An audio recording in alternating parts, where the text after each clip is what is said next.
Isang beses lang tayong mabubuhay sa mundo. Kaya naman, dapat sulitin mo na ang bawat segundo nito. Gawin mo lang palagi.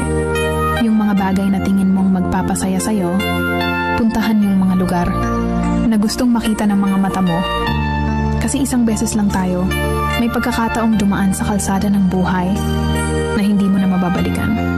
Dahil habang tumatanda tayo, meron tayong isang bagay na malimit na nakakaligtaan. Yun ay ang maglaan ng oras para sa sarili nating kaligayahan.